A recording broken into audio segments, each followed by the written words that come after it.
የአፍሪካ አንድነትንና የፓን አፍሪካዊነትን መንፈስ በተግባር የሚያሳይ ታሪካዊ ዜና ከምዕራብ አፍሪካ ተሰምቷል። የጋና መንግስት ማንኛውንም የአፍሪካ ሀገር ፓስፖርት የያዙ ዜጎች ያለ ቪዛ ወደ ሀገሪቱ መግባት የሚችሉበትን አዲስ መመሪያ ይፋ አድርጓል። እንደ ጋና የውጭ ጉዳይ ሚኒስቴር መግለጫ ይህ አዲስ አሰራር በይፋ ስራ ላይ የሚውለው የአፍሪካ ቀን በሚከበርበት ግንቦት 25 ቀን 2026 ጀምሮ ነው።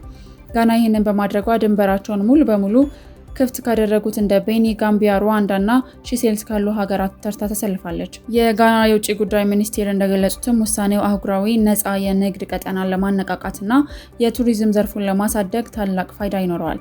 ጋና ቀደም ሲልም የመመለሻ ዓመት በሚል መርሃ ግብር ከአፍሪካ ውጭ ያሉ ጥቁር አሜሪካውያንን ስትቀበል የቆየች ሲሆን አሁን ደግሞ ትኩረቷን በአህጉሪቱ ላይ አድርጋለች። የደህንነት ስጋቶችን ለመቀነስ መንግስት በሚቀጥለው ወር ዘመናዊ የኤሌክትሮኒክ ቪዛ እና የድንበር ቁጥጥር ስርዓት እንደሚዘረጋ አስታውቋል። ይህም መንገደኞች ያለምንም እንግልት እንዲገቡና እንዲወጡ የሚያስችል መሆኑ ተገልጿል። አፍሪካውያን በራሳቸው አህጉር በነፃነት እንዲንቀሳቀሱ መንገድ የከፈተው የጋና ውሳኔ ለሌሎች ሀገራትም አርአያ እንደሚሆን ይጠበቃል።